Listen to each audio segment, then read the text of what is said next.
Bismillahirrahmanirrahim. Alhamdulillahirabbil alamin. Wassalatu wassalamu ala asyrafil anbiya'i wal mursalin wa ala alihi wa sahbihi ajma'in.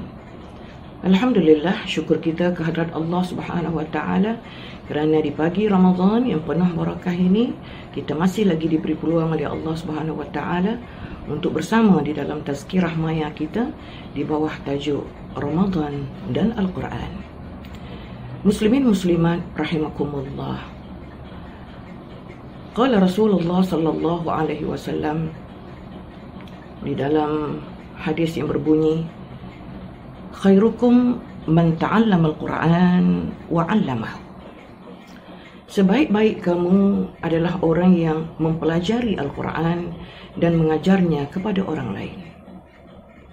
Pendek kata, apa-apa sahaja yang berkait dengan Al-Quran, maka ianya akan menjadi hebat. Sidang pendengar yang dirahmati Allah sekalian, di sini Ustazah nak utarakan beberapa contoh yang kita dapat lihat dalam realiti kehidupan hari ini. Yang pertama, kenapa Lailatul Qadar dia menjadi satu malam yang cukup hebat? Kalau kita beramal sampai digandakan amal soleh kita berlipat kali ganda. Kenapa tuan-tuan dan puan-puan? Kerana di malam Lailatul Qadar inilah turunnya Al-Quranul Karim, kalam Tuhan. Maka malam ini menjadi satu malam yang cukup hebat, yang telah ditakrirkan oleh Allah Subhanahu wa taala di dalam ayat-ayat suci Al-Quran. Ini yang pertama. Yang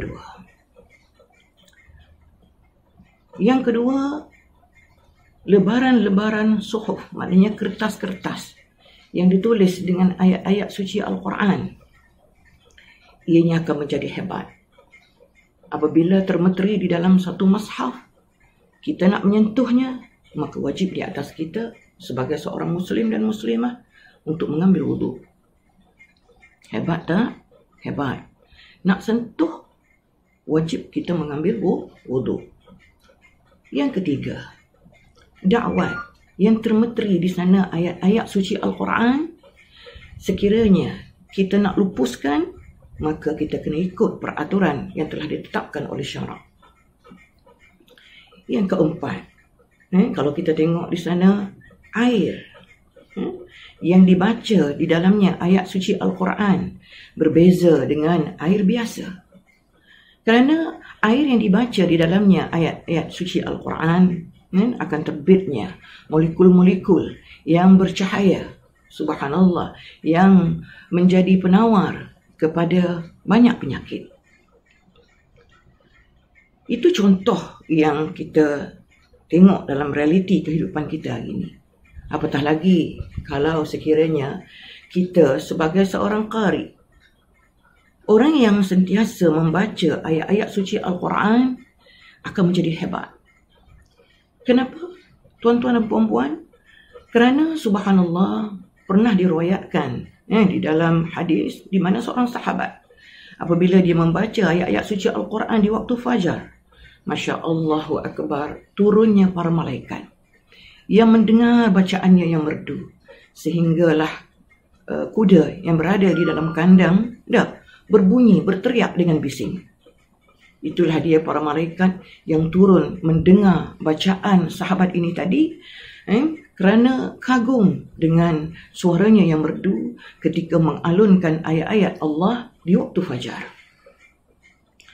Jadi tuan-tuan dan puan-puan, kita nak tak jadi seorang hamba Allah yang hebat? Kalau kita nak menjadi seorang hamba Allah yang hebat, maka dekatilah Al-Quran. Fahamilah isi-isinya. Berusahalah untuk tadabbur, sehinggalah kita tahu di sana mana yang hak, mana yang batil, mana yang asli, mana yang palsu, mana yang pura-pura, mana yang baik, mana yang buruk, mana yang halal, mana yang haram.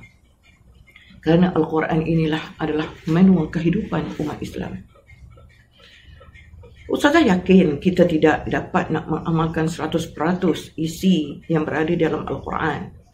sekurang-kurangnya kita berusaha untuk memahami segala isi-isi yang tersembunyi di sebalik kalam Tuhan yang tersemat di atas lebaran-lebaran mushaf.